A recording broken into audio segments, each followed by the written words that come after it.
Praise the lord. యేసు క్రీస్తు వారి పరిశుద్ధమైన నామంలో మీ అందరికి వందనాల శుభాలు తెలియపరుస్తూ ఉన్నానండి. కీర్తనల గ్రంథం 94వ కీర్తన 13వ వచనం. నీతిమంతుల కష్టార్జితములను పోగొట్టి వారికి నెమ్మది కలుగు చేయుదువు అని దేవుని వాక్యం సెలవిస్తుందండి. మనము ఎప్పుడైతే నీతిగా న్యాయంగా మనం బ్రతుకుతూ జీవిస్తూ ఉంటామో మనకి కష్టాలు వస్తాయి. అలాంటి కష్టాలు దేవుడు తీసివేస్తాను, పోగొడతానని దేవుని వాక్యం సెలవిస్తుంది. ఆ కష్టాలు ఉన్నప్పుడు దేవుడు వచ్చి ఆ కష్టాలను తరిమివేసి మనకి నెమ్మదినిచ్చేటువంటి దేవుడు అండి యేసుక్రీస్తు వారు. ఈ లోకంలో నెమ్మది లేకుండా అనేక మంది మనుషులు చనిపోతున్నారు, ఎంతగానో ఇబ్బందులు పాలవుతున్నారు, ఎంతగానో శ్రమలు పాలవుతున్నారు. ఈ లోకాన్ని చూడలేక వెళ్ళిపోతున్నారండి ఈ లోకంలో ఉన్నటువంటి ప్రజలు. అయితే మనం ఏం చేయాలంటే మన ఫోకస్ అంతా దేవుని పైన ఉండాలి. మన జీవితం యావత్తు దేవుని పైన పెట్టాలి. దేవుడు మనల్ని నెమ్మది పరుస్తాను, దేవుడు మనకి శాంతినిస్తానని దేవుని వాక్యం సెలవిస్తుంది. అంటే మనం నీతిగా న్యాయంగా బ్రతుకుతుంటే శ్రమలు వస్తాయా అని చూసుకున్నప్పుడు నీతిగా న్యాయంగా బ్రతికితేనే శ్రమలు వస్తాయి. అబద్ధంగానో బూతులు మాట్లాడతానో చెడ్డవారికి సపోర్ట్ చేస్తానో లంచాలు తీసుకుంటానో ఇలా ఉంటే శ్రమలు రావు. ఏమంటే ఇది పాపలోకం కాబట్టి దానికి సెట్ అయిపోద్దండి. మనం ఎప్పుడైతే పరిశుద్ధంగా జీవిస్తామో మనం మంచిగా ఉన్నా మనకు వ్యతిరేకులు ఉంటారు, మన మీద పగ పెట్టుకొని ఉంటారు. మనము దేవుని బిడలుగా జీవించిన, దేవుని ఆత్మ కలిగి జీవించిన వాళ్ళు ఏమనుకుంటుంటే వీడు పెద్ద భక్తి పరుడు లేదా ఈమె పెద్ద భక్తి పరురాలు అని ఇలా తప్పుగానే అనుకుంటారు. కానీ మంచిగా అనుకునేటువంటి మనుషులు ఈ లోకంలో లేరండి. కాబట్టి మనం ఈ లోకంలో చాలా జాగ్రత్తగా బ్రతకాలి. మన చూపు పరిశుద్ధంగా ఉండాలి, మన నోటి మాట పరిశుద్ధంగా ఉండాలి, మన జీవితం పరిశుద్ధంగా ఉండాలి. సాతాను ప్రతి ఒక్క మానవాళిని మింగాలని చూస్తుంది. సాతాను నోరు తెరుచుకొని ఉంది.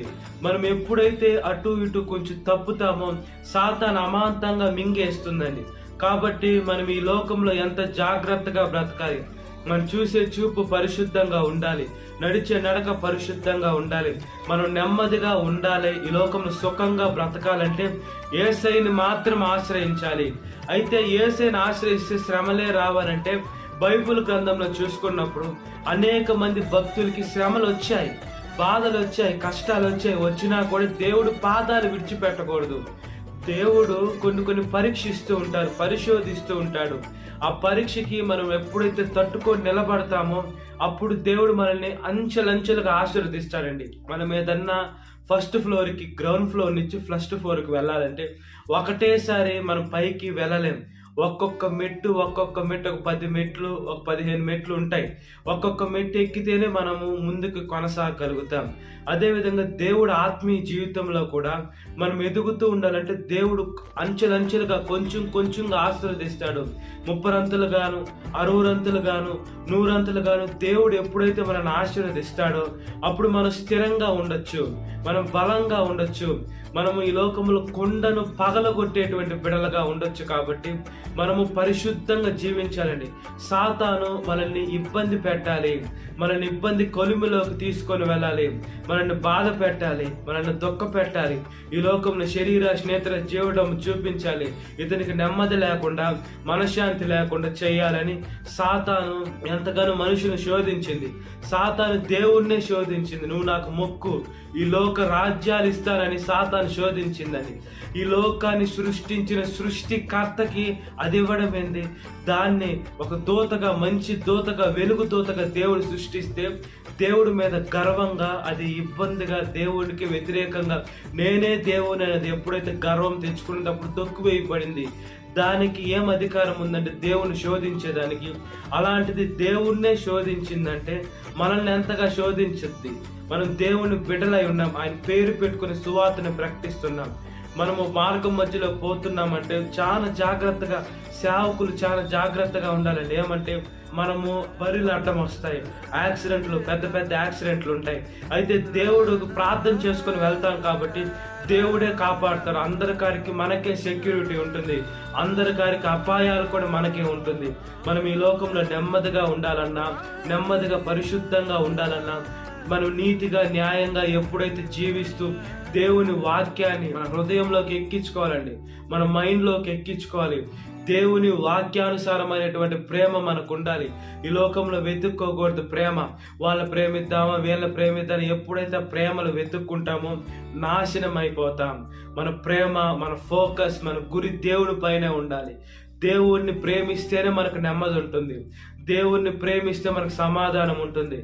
దేవుడు ఆయన్ని గురించి అనుకుంటే ఎంత గొప్పగా ఉంటుందండి. ఆలోచనకి అంతు చిక్కలేనటువంటి దేవుడు అండి మన యేసుక్రీస్తు వారు. మనకు పుట్టడం ఏంది, చనిపోయి తిరిగి లేయడం ఏంది, ఆయన తను తగ్గించుకోవడం ఏంది, ఆయన సృష్టించిన లోకంలోనే ఆయన అందరి చేత తిట్టించుకోవడం ఏంది, ఆయన చేతుల్లో చేసుకున్న మనుషులు ఆయన తిట్టడం ఏంది, అయినా ఆయన వీరేం చేస్తున్నారో వీళ్ళకి తెలియదు, వీళ్ళకి క్షమించమని చెప్పడం ఏంది. ఎంత ప్రేమ కలిగిన దేవుడు అండి మన యేసుక్రీస్తు వారు. కాబట్టి మనల్ని కూడా మనం తగ్గించుకొని మనం నెమ్మదిగా ఉండాలంటే దేవుడి పాదాల దగ్గరికి మనం వెళ్ళి ఆయన బిడ్డలుగా జీవించినట్లుగా ప్రార్థన. మహాపరిశుద్ధాత్మ దేవ, మా ప్రియ పరలోకమందున్న తండ్రి, స్తోత్రమయ్యా. ఈ లోకంలో మేము నెమ్మదిగా, సుఖంగా, ఆనందంగా, సంతోషంగా జీవించేదానికి సహాయం దయచేయండి అయ్యా. మంచి మనసును దయచేయండి అయ్యా. మంచి చూపులు, మంచి నడక, మంచి పడక, మంచి జీవితాన్ని దయచేయండి అయ్యా. దుష్ట శక్తి, అభ్యుత్తాత్మ శక్తి, చేతపడి చేడ పీడ శక్తులు ఏసయ్యా అనగదొక్కమని అడుగుచున్నామయ్యా. మేము నీతిగా న్యాయంగా బ్రతకాలి. అప్పుడు ఎప్పుడైతే బ్రతుకుతామో మా కష్టాలు, ఇబ్బందులన్నీ తరిమి వేస్తున్న దేవా స్తోత్రం. మాకు నెమ్మదిని ఇస్తున్న దేవా స్తోత్రం అయ్యా. ఈ లోకంలో నెమ్మది లేక, మనశ్శాంతి లేక, అందరు కలయిక లేక మనుషులు అనేక మంది చనిపోతున్నారు. మనుషులు ప్రాణాన్ని వదిలేస్తున్నారయ్యా. ప్రార్థన చేస్తున్నామయ్యా. యేసయ్యా, ప్రతి ఒక్క బిడ్డ మిమ్మల్ని తెలుసుకోవాలయ్యా. ప్రతి ఒక్క బిడ్డ మీ పాదాల దగ్గరికి రావాలయ్యా. నిజమేది, అబద్ధమేది, వెలుగేది, చీకటేది, సత్యమేది, సర్వసత్యమేది, ఇవన్నీ తెలుసుకునే శక్తిని దయచేయమని అడుగుచున్నానయ్యా. యవన వయసులో కాడి మోయట నలునికి మేలు, అది మోపిన వాడు యెహోవా అని సెలవిస్తుందయ్యా. మీరు మాకు కొన్ని శ్రమలు అనుమతిస్తారు. ఆ శ్రమలను చూసి జాగ్రత్త పడి నీటి బాప్తీసం తీసుకొని పాపాలు వదులుకొని ఎప్పుడైతే మా జీవితాన్ని మీకు సమర్పిస్తామో అది ఉత్తమమై ఉంటుంది. లేదా ఈ లోకంలో తినుము, తాగుము, సుఖించమని లోకానుసారమైనటువంటి జీవితాలు జీవిస్తే ప్రాణాలు పోతాయి. ఒకసారి జ్ఞాపకం చేసుకోండి.